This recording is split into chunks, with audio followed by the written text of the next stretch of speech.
Hello, everybody. Welcome to another episode of You're the Cure. I'm Dr. Ben Edwards. We've got a guest today that I'm excited about and a new book that she's written.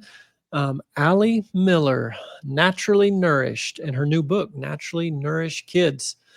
Lately we've been talking a lot on the peace pillar, which obviously is super important. If you're not at peace, your GI tract can't break down that food and absorb it properly. We may get into that a little bit.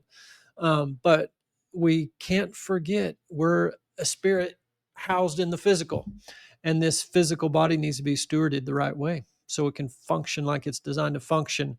So there is this natural realm and natural stewardship that needs to happen, and these mitochondria work a lot better, guys, when you feed them deep nutrition. When you flood your cells with nutrients God intended for your cells to have, they will function better. So sometimes anxiety and IBS and autoimmune disease is 100% from what you're putting in your mouth. So we can't forget that. We are body, soul, and spirit. And so today we're going to take this opportunity to visit with Allie Miller, registered dietitian. And I'm going to let her tell her story, but she's got a very unique position with a naturopathic background, Bastyr University trained, and she is a powerhouse. She has an amazing website, helps a lot of people. Doctors don't learn about nutrition. I talk about this all the time. UT Houston Medical School. I got 2 hours of nutrition lecture in 4 years of school. There was an elective you could do at lunchtime, and I did do it because there was free pizza, but only like 10 or 15 kids in my class out of 200 went to that elective. I don't know why. Free pizza, you're a poor med student, but very poorly attended elective nutrition. And it was a cardiologist talking about how diet reverse coronary disease. And he showed these pre and post perfusion scans, and the only intervention wasn't Lipitor, it was diet changes. It was incredible, like blew my mind. And I went up to the podium after these images, and what he explained, I said, Doc, why are you on this little lunchtime elective, not on the main circuit, on our main lecture series? And his answer basically boiled down to, in his opinion, was money related. The coronary artery bypass grafts, cabbages, and the stents produced a lot more revenue, but that's a whole nother story. We don't need to go down that rabbit trail of corruption. Allie Miller, welcome to the show. Thank you so much for being with us today. You do some amazing work. I'm so glad my audience can hear from you and learn from your resources, especially this new book. But before we jump into the book, just tell us a little bit, share with my audience, because I think you're probably pretty brand new to most of them, just a little bit about your background, how you got to where you are today. Well, thank you for having me on the show. I'm excited for a fun conversation about using food as the first line of defense as medicine for the body. And I think that that's a really important topic to cover and for people to feel empowered by versus fear mongering that we're starting to see a lot with the chemical additives and ultra processed foods. There's a way to navigate around them. And so throughout this hour, hopefully y'all feel really confident in identifying what is God food, what are whole real foods versus ultra processed industrialized products. And really, I think a lot of those products don't even deserve the term food to begin with. And we can unpack that nuance as we get there. But my background, so I'm 40 years old now. I have been in the world of natural medicine and functional medicine since my 20s. I went to Bastyr University, and that is a naturopathic college outside of Seattle. They now have a California campus as well. But at that time, it was just Seattle. I went there from the Midwest. I went to University of Iowa, and I started schooling as a dance major and always loved the idea of using the body as an instrument per se, a form of expression. And really early on decided that I wanted to get more medical based. And I was moved into natural medicine because I was volunteering a lot at farmers markets and digging into sustainability within our food system. At that time, I made the choice to be a vegetarian, which then became vegan. And the Bastyr cafeteria actually was vegan, vegetarian at that time. I think now they have bone broth, which is a really big win. But that was actually part of getting me out there. And during my experience out there, I started to read books by Dr. Natasha McBride. I started to learn about the GAPS diet. I started to learn about traditional foods, the work of Weston A. Price. And really, myself, I had the first onset of a panic attack ever in my life at age 22 or 23. I was driving over the bridge in Washington. It's a floating bridge. It of itself could give someone anxiety. But, med student, super overloaded, a lot of sympathetic nervous system survival drive going on. I also was clinically B12 deficient. We found out after blood testing due to my vegan diet. At that time, I wasn't supplementing, and I was eating a lot of anti-nutrients with the right intention, but the wrong application. So I was eating a lot of analogs like isolated soy protein and vital wheat gluten, both which took a toll on my gut and my thyroid. I was diagnosed with Hashimoto's thyroiditis, and I was also diagnosed with anemia. I had a ferritin level of a 3, which we like to be over 60 to regrow our hair. So I was having hair loss. I was pale. I was short of oxygen from the low iron status, and was starting to have onset of severe anxiety, panic, and fight or flight surges. And I have always been a type A individual, but when I went to Bastyr, I said, I can't just get straight A's. I have to master biochemistry. I have to feel super confident in anatomy and physiology, and not just for the A's, but for really ensuring that this is my work that I can lead with passion and conviction. So long story short, I ended up making peace with becoming an omnivore. When I went down into the literature and started learning about traditional foods, I really had to make peace with more of a snout to tail eating style, respecting the life of the entire animal, including organs into the process. I broke my vegan diet with raw oysters and egg yolks, and then quickly transitioned to a ribeye, a grass-fed ribeye. My husband was searing it on a cast iron, and I was cramming for an exam, and he said I floated in like a cartoon character, and before he knew it was gone. And so I think intuitively my body just really wanted that heme iron, and I really haven't looked back. And I wrote the anti-anxiety diet in 2018. It came out, really sharing that story, and then this approach of our gut microbiome and the production of neurotransmitters and how that plays a role with mental health, the role of specific micronutrients and how they can even build neurotransmitters when we're talking about amino acids and cofactor vitamins, and exploring things like adrenal insufficiency, hormone burnout, et cetera. And so that's where a lot of my work has been. I had my daughter Stella in 2016, and so she's now 9.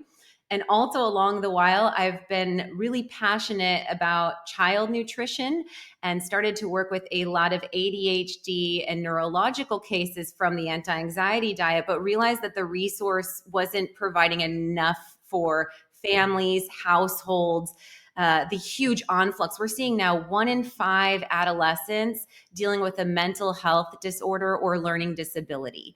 And so the work of Naturally Nourished Kids is a collaboration between myself and my partner, Becki Yoo. She's my clinic partner and the photographer of my past books, and we co-authored this book together. She's a mother of now 3. She has a 4-week-old, a 3-year-old almost, and almost 5-year-old. And so it's our collaborative project. That is awesome. And that is out now or just about to come out? It comes out September 16th officially, yes. Okay, cool. So give the audience a little bit of an idea. What would be the type of mother and father that would want to read this book? Is it more focused on kind of the clinical side, anxiety, ADD, learning disability, versus just generally how to not be a standard American kid and how to feed your kid deep nutrition?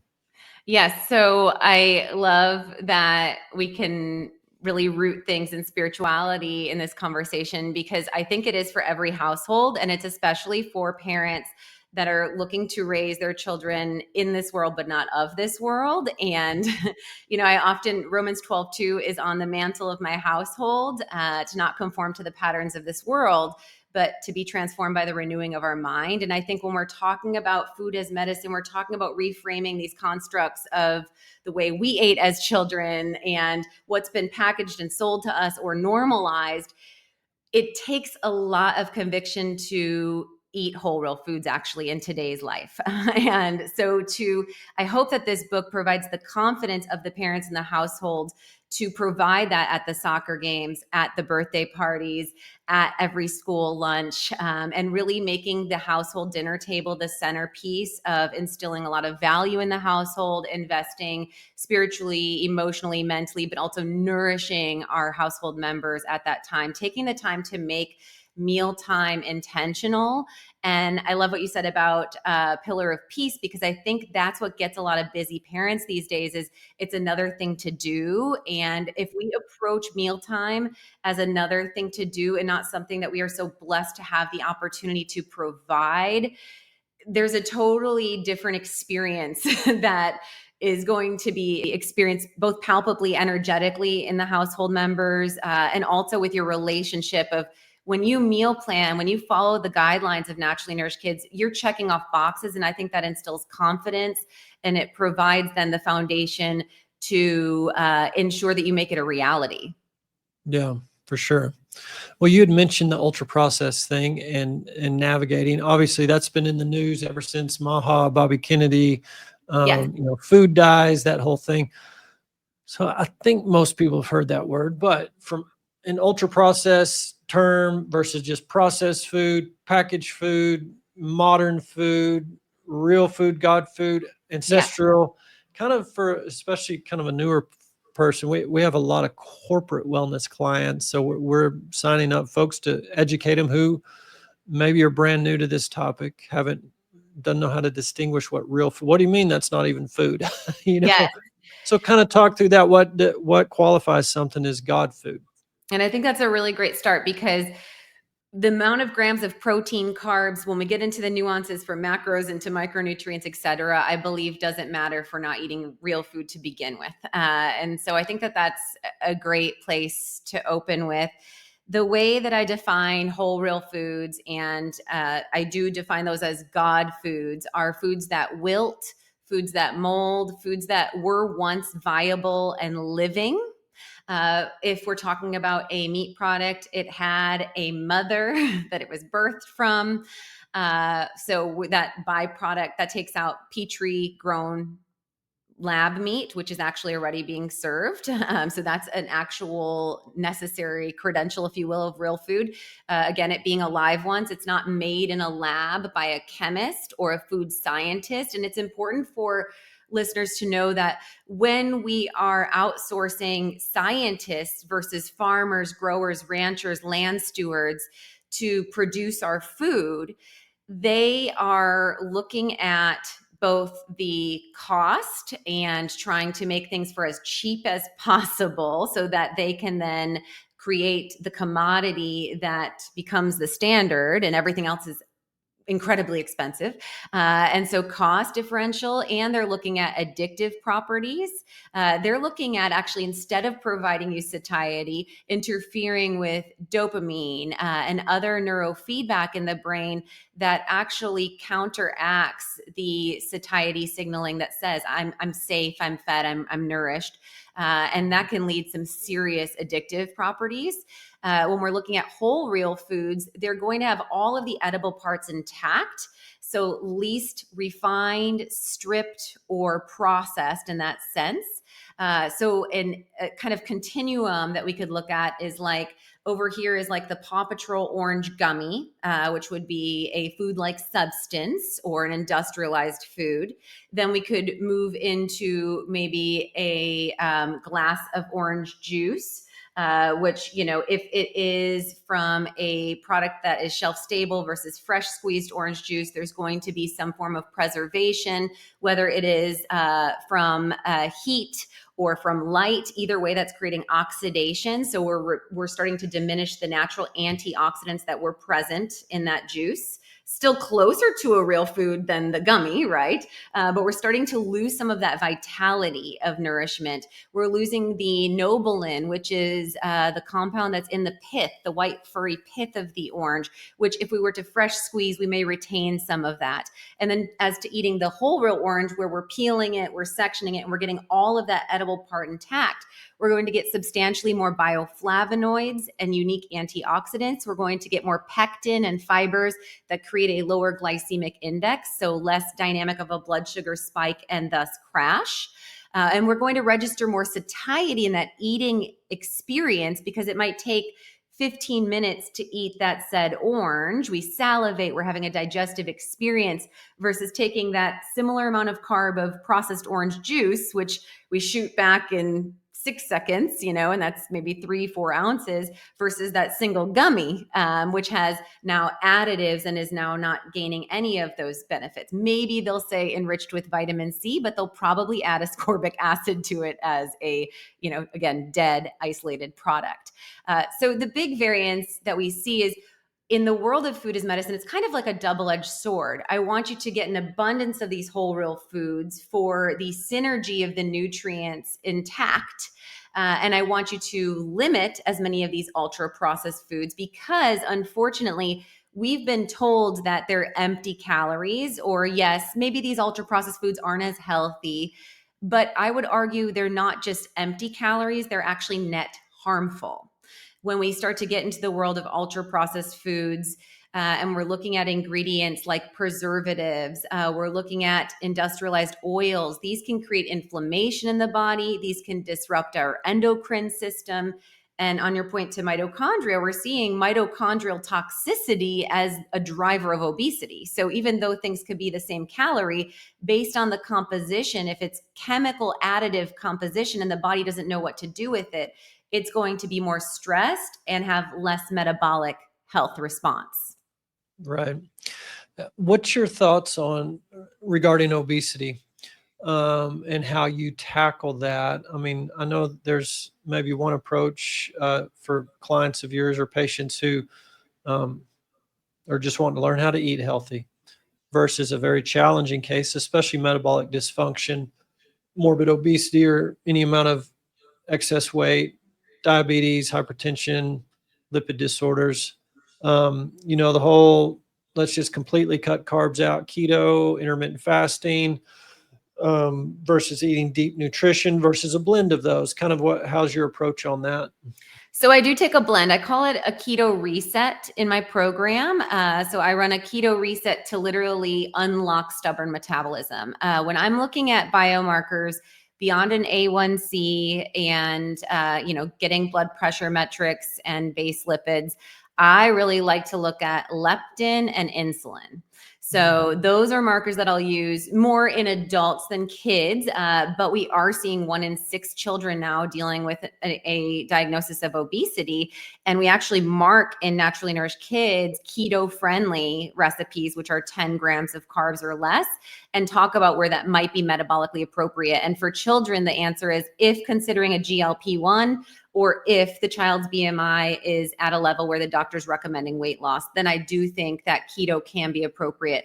And or if dealing with a neurological condition that we're considering medication intervention, especially in the world of bipolar disorder. I mean, there's just such benefit to cooling the inflammation in the brain by producing ketones. So mental health disorder, neurological disorder, and metabolic disorder, there's even a place, absolutely, I would argue, for children. But luckily, kiddos are a lot more metabolically flexible than adults. And so adults have to be more carb focused and aware because we don't have that flexibility of that caloric burn. We're not as active, generally speaking. And we can see individuals that have insulin resistance before their A1C starts to show pre-diabetic. So hyperinsulinemia or excessive insulin levels often precedes even pre-diabetes. And yet that's still a time that we're seeing on a cellular level that the cells are overstressed with food, and we need to bring down that insulin level to a sensitive level. I like it around 8 or less clinically, and I will do that by completely bringing carbs down to 30 grams per day, only coming from residual sources. So only coming from the carbs in your avocado, your almonds, your broccoli, etc. And so I count a tight 30 total carbs. Once I get that insulin level down, then we play with metabolic flexibility. And some individuals can tolerate 60, 75 grams of carbs, which could look like a half a cup of sweet potatoes at dinner with your Brussels sprouts and your salmon. That could look like some sliced peaches in your salad with your goat cheese and your chicken thighs and a lovely dressing. And that could even look like some berries at your breakfast to stay within that threshold, still eating seasonal fruit and produce, but still making light nutritional ketones once you've reset that metabolism. And I do believe that we were designed to have that ability to hybrid swing into ketosis. I think that it is one of the most therapeutic, natural healing tools available to us, but we are just so metabolically handicapped by excessive carb consumption that we don't have daily access as we should. Yeah. Where have you or have you spent some time in the autoimmune world and autoimmune paleo, or you mentioned GAPS earlier.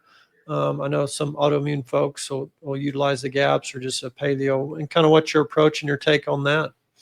Yes. So I use, so generally first, assuming someone's eating an anti-inflammatory whole foods diet as the foundation, before I'm stressing out about black pepper or, certain potential non-AIP ingredients.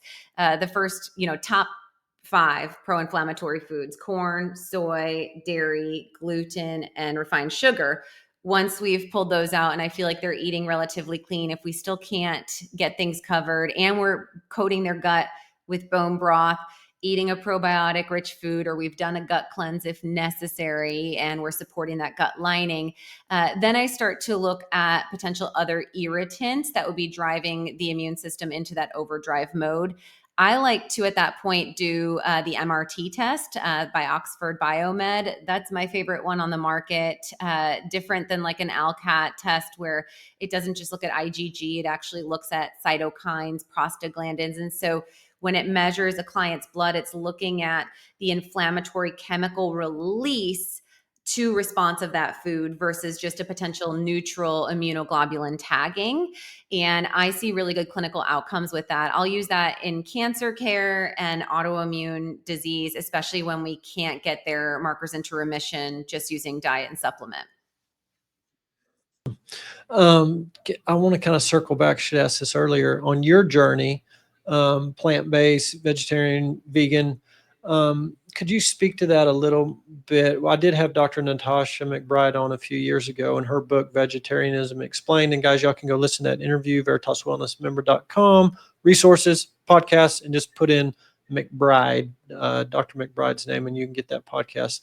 But speak to that a little bit for folks who maybe are there or looking at going there. Obviously, plants have lots of good nutrition for us, but spend a few minutes speaking to that topic and why maybe we need to get a little more broad in our nutrition than just plant-based. Yes. So I think those are two of my big kind of constructs of nutrition, is that the body is made to be a hybrid with access to ketones throughout the week, maybe not every day, but during periods of time throughout the week, and that the body was designed to be an omnivore. And I think the omnivore continuum can be great.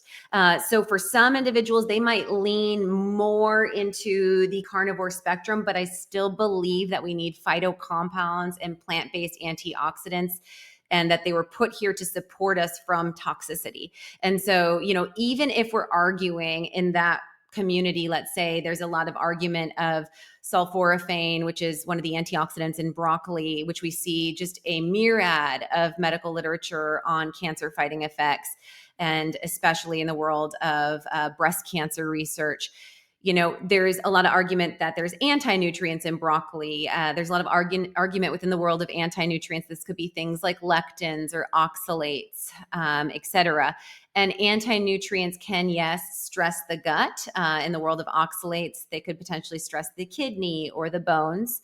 But everything, it's like the dose makes the poison type of way that I look at it. And when I look at human studies and I see that when you eat, you make the only variable change of adding broccoli sprout to these athletes, and their glutathione levels went up and their oxidative stress markers went down, then I'm saying that whether that broccoli helped the human body to make glutathione because it stressed it, and so we endogenously, that's what we're seeing, is we're endogenously in the human body producing more antioxidant in response to this, whether that is called then a hormetic stressor, right, in a sense, or it's called an antioxidant, or it's called a toxin. Either way, if it yields a net benefit in the body, I think that that's good.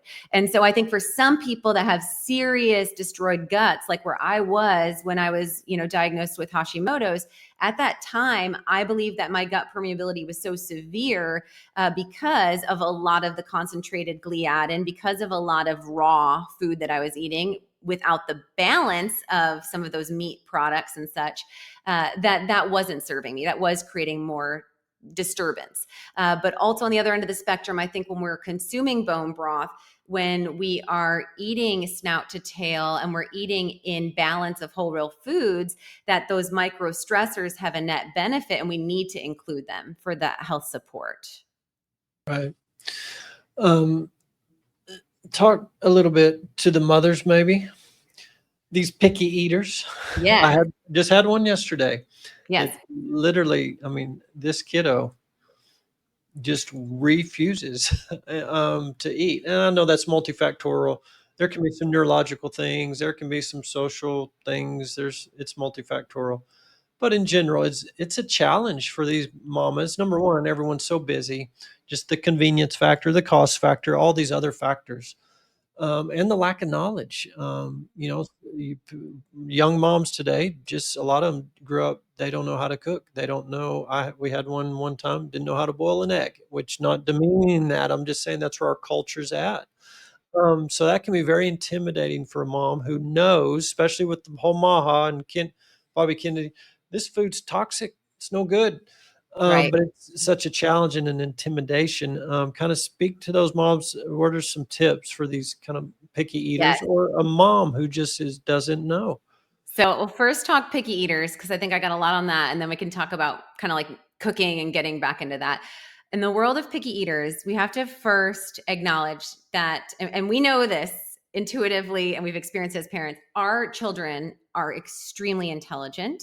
And at age 2 and on, especially 2 through 5, is a great test of autonomy and ownership and boundaries. We all see it, right? And so when we're in the world of food, this is not a place where you want your child asserting boundaries and autonomy to work against you in a power struggle. You need to be very aware that this is a common place where children feel that they're able to assert themselves and they are able to read the emotional stress it puts their parents under. And it is a control grasp. It is a known feedback. And the more we stress out about it, they feed off of it, etc. So I want you to intentionally, first off, ensure that when we're talking to our kids, we are listening and we are actually wanting to have a symbiotic experience with them in the kitchen. We want to understand their likes and dislikes, because ultimately that's what children want: attention, to be heard, to be seen, and to be understood. So if we invest that in our children, in the constructs of healthy eating, you will get such strong returns on investment. We have a specific section here called Being a Taste Adventurer, and it's a table. It's actually laid out like a worksheet that we hope that you photo scan or whatnot, photocopy and use in your household. And it can take 10 to 15 introductions of a new food for a child to learn acceptance. We work with the children and we provide you areas of conversation and guided conversations starting at age 2 all the way up through 18. And some husbands or wives might need it themselves. And so instead of saying this is yucky or I don't like this, we need to learn about the why.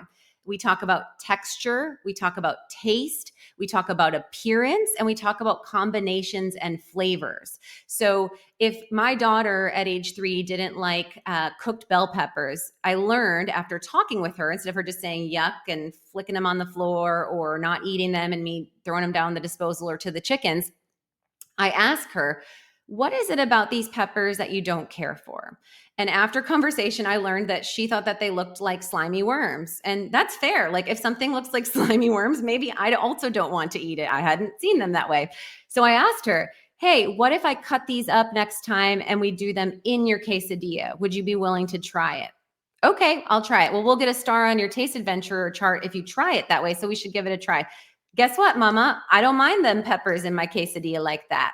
And so it's like, well, there you go. You just got to win. And all you have to do is take the time. And we also found out she likes crunchy raw peppers in that same shape, but she just didn't like them cooked. And so again, it's when we're having conversations also at the dinner table or on the morning of meal planning. We have fish today for dinner. Would you like it seared in butter with spinach, or would you like it dredged in almond flour like fish sticks? That's the 2 ways mama can prepare it. And then they get autonomy and choice, and they're committed to their decision, and they're likely going to accept it. You don't say ever to your child, what would you like for dinner? Because then you're opening the door to not honor. The thing is what happens with parenting is if you let them speak and you don't honor them, that breaks the trust in the relationship. You have to be very mindful about the types of questions you ask and the offerings so that they get what they ask for. So it's, what protein choice would you like between leftover burger or deli roll-ups in your lunch tomorrow? Or for a green item on your plate, can you go in the refrigerator and select a vegetable for tonight's dinner? Right? And so it's like very guided, very intentional, but you're bringing them in. And this scales up as they grow. We have an entire section about getting kids involved in the kitchen, anything from washing the lettuce to setting the table to making the salad dressing in the ball jar. My daughter at 9 now has oven privilege, so she can light the burner of the gas stove. They get excited and they're in it. And then that investment feels like it's fun. It feels like you're dancing, and it's not white knuckling. It's not hoping and praying that they'll eat the thing and not looking and being too excited about the wins. It's a celebratory experience for all. Hey everybody, quick break from the show. I've got something really special to share with you.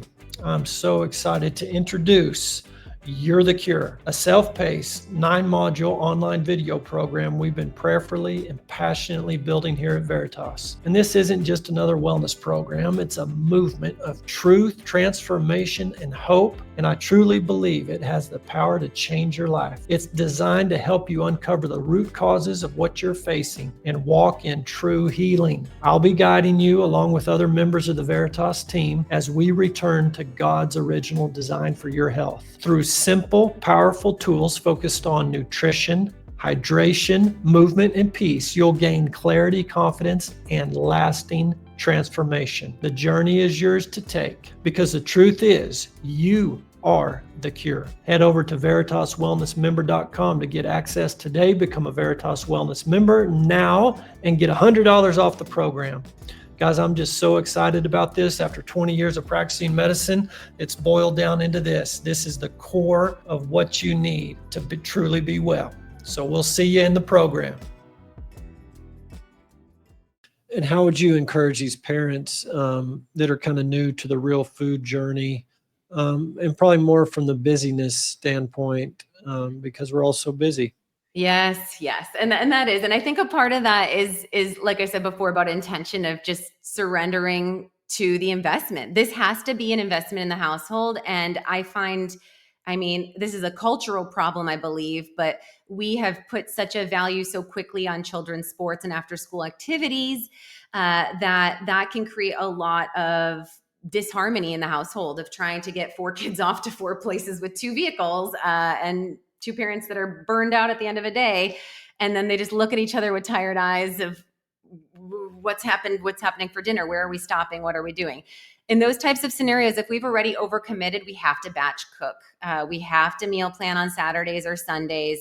And it's really important that when you wake up, when your alarm goes off at 5 or 6 a.m., you know what's for dinner, because that's setting you up for a better opportunity to make it happen. I'm a big proponent of buying local produce and meats. And so we visit a farmer's market weekly as a family. It's something that we do together. And it's a way for also us to pay our dollar to our farmers directly and invest in the security of the food and real food access, but also to eat within season and to stay inspired versus the same monotony of carrots, broccoli, celery kind of thing. And then with meats, we keep a deep freeze. And so when my husband and I are sitting with our cup of coffee, we open the deep freeze, we pull the meats we want to slack for the week.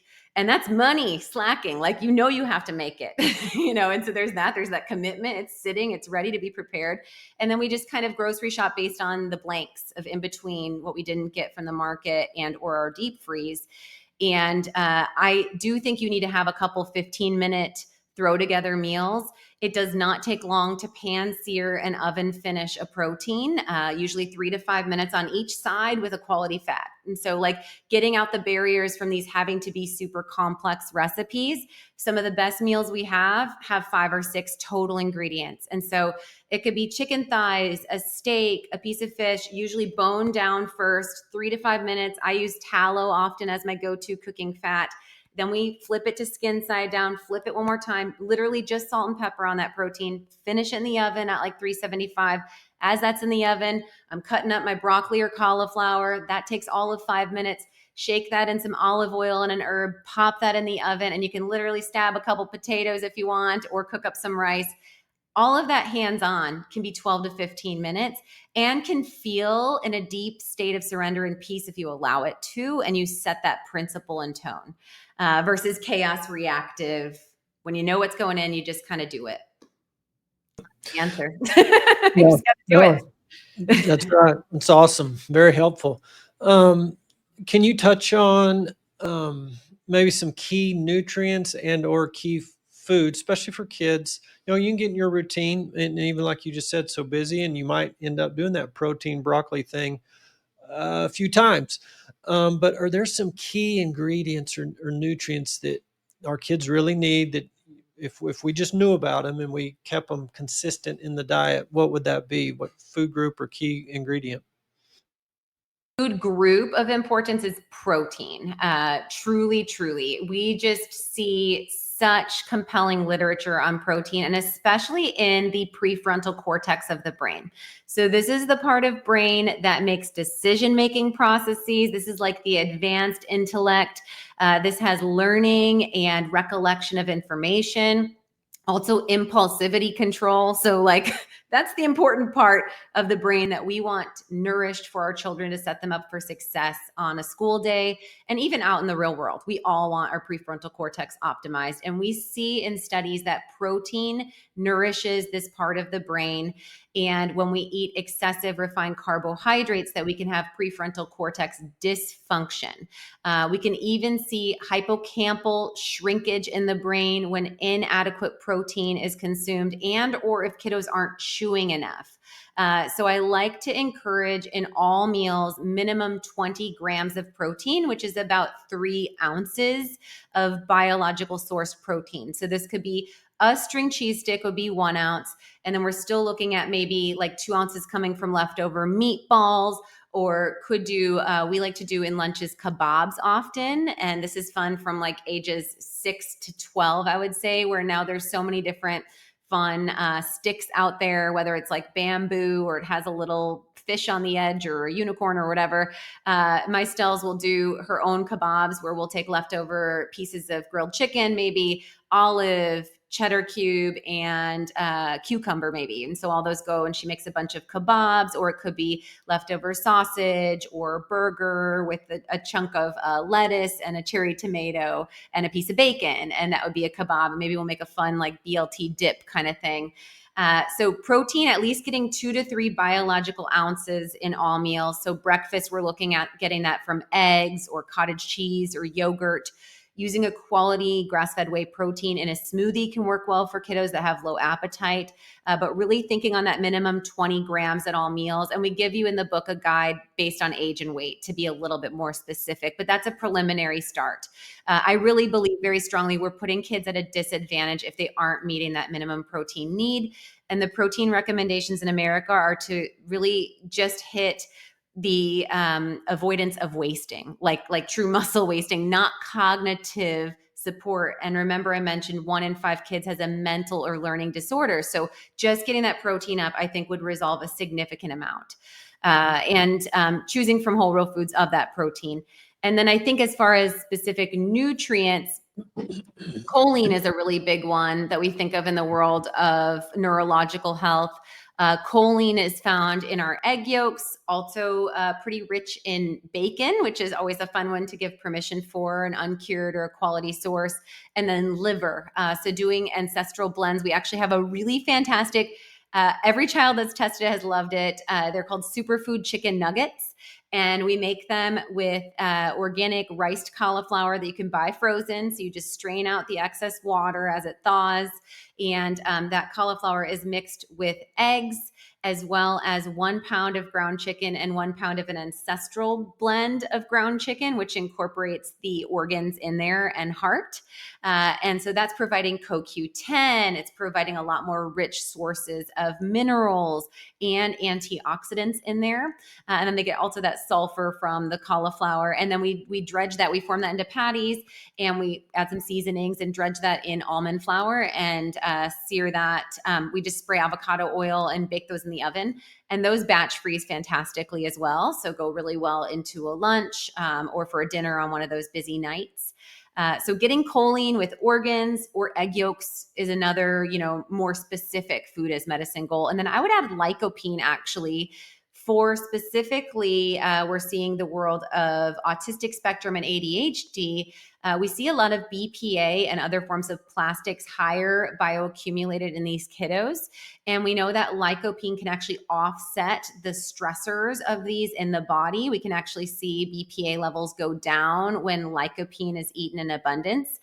So like my tomato basil bone broth soup, or even using tomato paste and making a really nice, like leveled up ketchup, where maybe we're adding coconut oil in there and some herbs.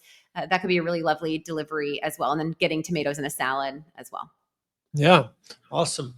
What about ferments for kids? What's Love it. kind of some of your go-tos? Yes. So one of our guidelines of eating naturally nourished is having a probiotic rich food 4 times a week.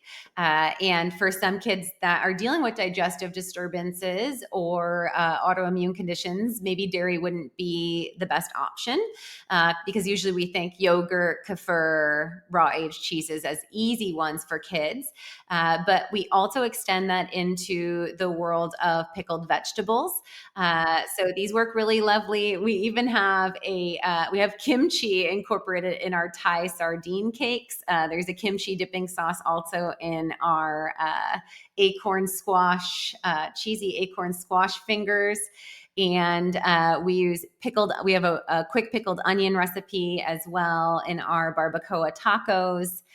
So pickled vegetables can be lovely, even consuming the brine as a good electrolyte when we're dealing with immune issues or having diarrhea. And then we also look to kombucha as a dairy-free option, which can be sipped. Let's talk a little bit about babies. Obviously, breastfeeding's awesome. Transitioning from Yeah. breastfeeding to how to talk through that a little bit. And does your book go into that? It does. So there is a section, I think that's called Throughout the Ages. So it starts with what's called Savory Starts with baby-led weaning. And then it goes all the way into Making Healthy Hip for your teenagers. So we try to get you covered in all of the developmental stages that your child is going through. And I believe that Savory Starts is so essential for wiring your child's palate for eating whole real foods. So, many of us are told at the doctor's office, I think the still general recommendation through the AAP is fortified rice cereal or fortified oatmeal. And so back to that idea of a whole real food, both of those instant cereals are heavily processed. And so very low fiber, very low parts of their grain intact, and have preservatives like soy lecithin and these foods are synthetically enriched. And so this is concerning, especially if we're talking about MTHFR, if your audience is familiar of, concerns with genetic mutations with folate usage, and that methylfolate pathway. When kids right off the bat in either a synthetic enriched formula or baby infant cereal are getting synthetic nutrients, specifically folic acid versus methylated folate, this can set up for a lot of neurological dysfunction and can interfere with detox processes as well. And then those rice cereals are high glycemic index. So we're right away stressing that insulin response. And so we instead look at baby-led weaning with whole real foods. My daughter's first food was avocado, and then that followed by salmon, which was followed by smashed blueberries. The benefits of baby-led weaning are broad. One is going back to that autonomy. So right away, you're allowing a child to both have fine motor development and neurological development and getting that pincer grip and hand to mouth and the proprioception of where they are in space and how to feed themselves. That's all very beneficial for child. But they're creating right away self-satiation and hunger regulation. They are choosing when the food goes in the mouth and how much food they want to have. I can't tell you how many times I see a mother on their phone feeding their child cereal with a spoon and not even making eye contact with the poor baby. And the baby's just getting a spoon in the mouth and not even showing that their readiness is to eat. And so right off the bat, we're then starting a little bit of I believe, an unhealthy relationship with eating experience when we're being kind of force fed without cue and desire. So satiety is regulated, blood sugar is regulated because there's more fiber in these whole foods. We're getting protein right off the bat with salmon as early as 6.5, 7 months, instead of just refined processed carbs. And we're also setting that palate for savory versus bland and or sweet. And so even the bitter alkaloids in the blueberry skin, even the kind of more gamey or unique profile of salmon, we know with breastfeeding, we're starting to create taste preference in child from mom's diet. So maternal diet matters as well to set that palate. But those first foods coming from whole real foods and being baby-led weaning, I think can have such a beneficial impact on metabolic and mental health. Yeah. Do you have an opinion or thought, or what would you recommend to clients who, for whatever reason, their breast milk is not available, hadn't come in, they get mastitis, or just whatever the situation may be? How do you handle that? What are your recommendations? So I think absolutely reach out to a lactation consultant if you're having any issues early on. Check about tongue tie, connect with a pediatric dentist that specializes in that, and then reach out to Layla Leche League for donor milk opportunities and or your circle if you have such opportunities out there. And if and need be, Serenity Formulas is a pretty good brand that I know of off the top of my head. Whole or HOLLE out of Germany is another one. And the things we would watch for, and then even Weston A. Price has a homemade raw milk based formula as an alternate. So at that point, it's kind of just determining good, better, best options. But breast is best in the sense that and this is the idea of, again, God food, right? We are just starting to figure out these third tier nutrients. So we've known about vitamins and minerals, we're learning about antioxidants, but terpenes and these really unique phyto compounds, we're just scratching at the surface. If we think back at the grocery store, there used to be like Red Delicious and Granny Smith, there were two apples. And now we're starting to bring back to life a lot of these heirloom varietals, which have complex visual changes, but also complex nutritional changes. And when we eat in diversity in a whole real food, we're getting nutrients that I think we haven't even identified. In the world of breast milk specifically, you're getting human milk oligosaccharides. You can't get human milk oligosaccharides without human milk. Now you can get plant-based oligosaccharides, but we don't necessarily know if those prime the microbiome in the same way. We get colostrum, of course, in that first breast milk. We get even CBD, cannabidiol, and the body is made with an endocannabinoid system. So there's some rhyme and reason of why mama's milk has that and why baby's body is wired to receive that. And that likely helps with anti-inflammatory benefits, depth and quality of sleep, appetite regulation. And so again, when we're looking at these whole, real, perfect foods from God, they were made with the incredible design to nourish the body.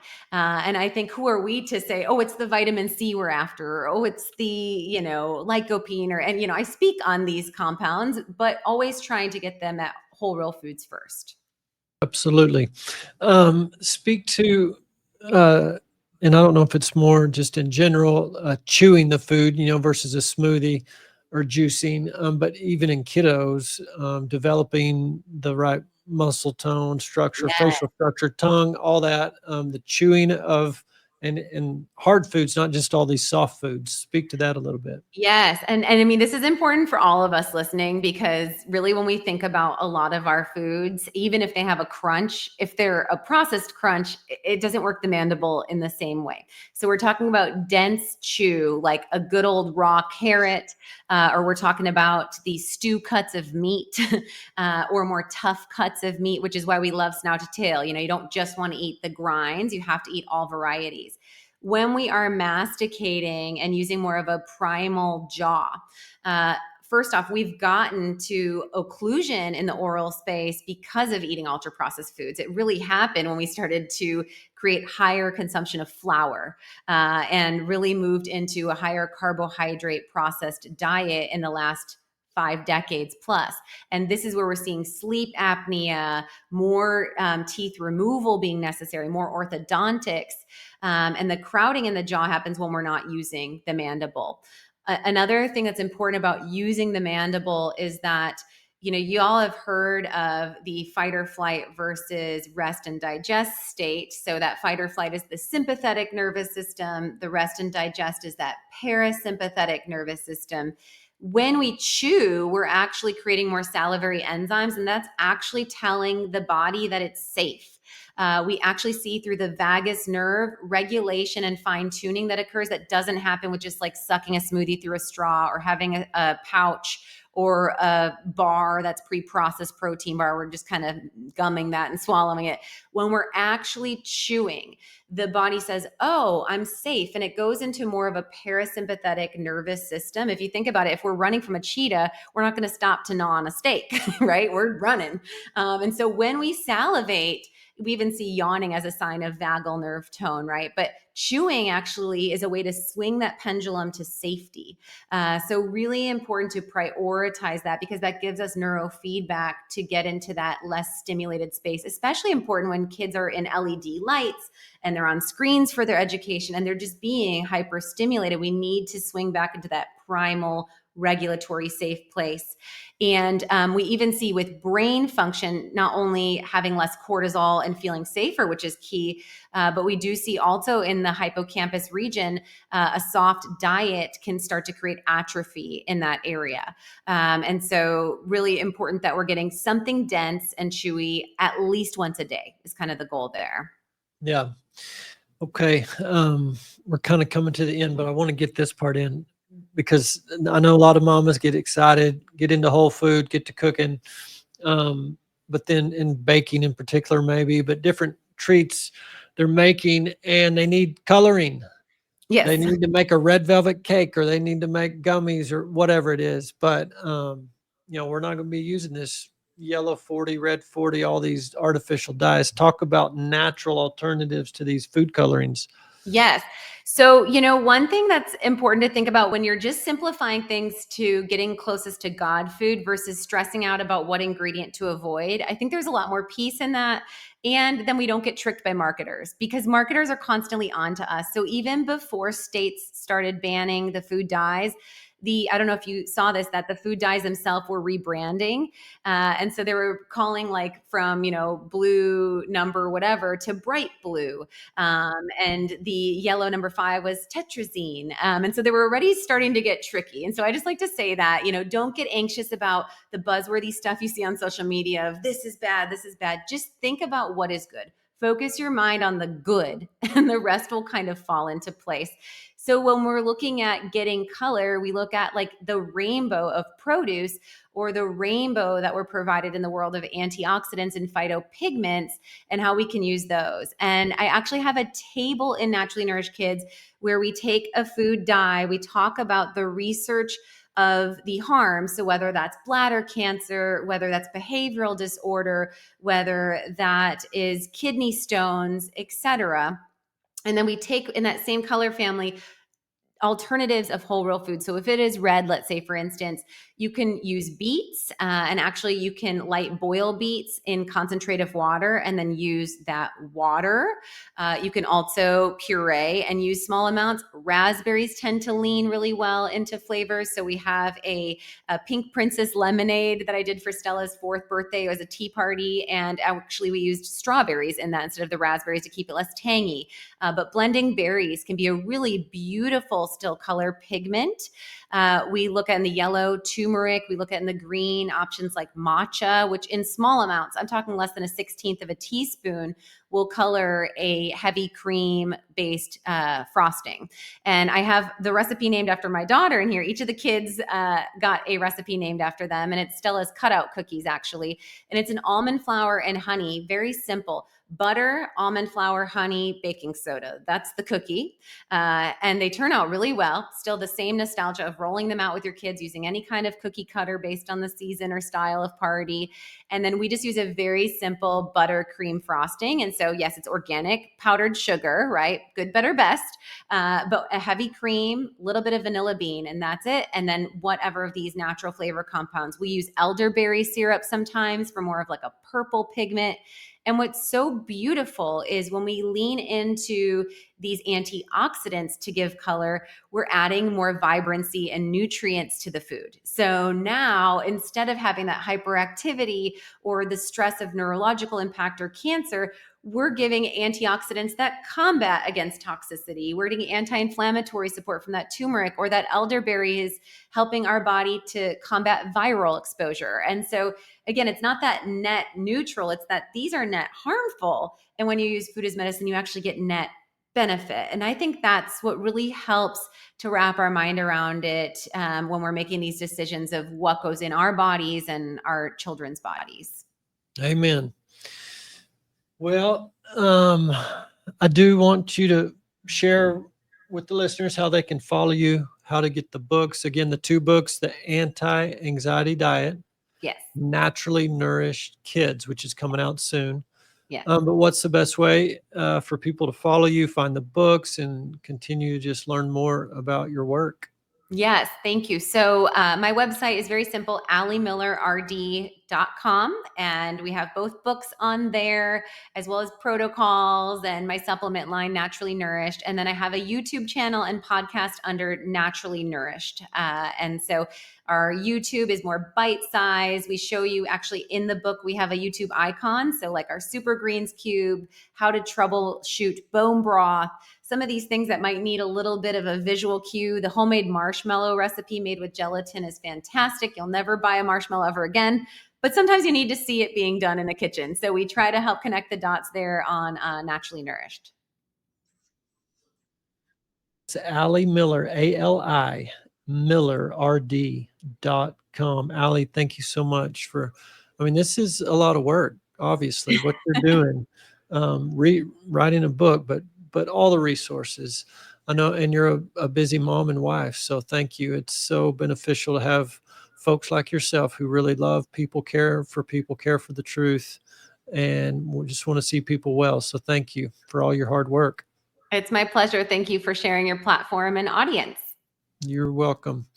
Okay, everybody. Dr. Ben Edwards, You're the Cure. This will be broadcast on all the usual platforms for podcasts. Plus, it'll be archived on our website, veritaswellnessmember.com, on YouTube, So go check it out, spread it far and wide.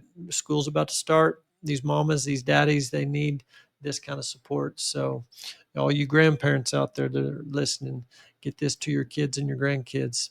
All right, everybody, we'll be back next week with another great show. Bye-bye.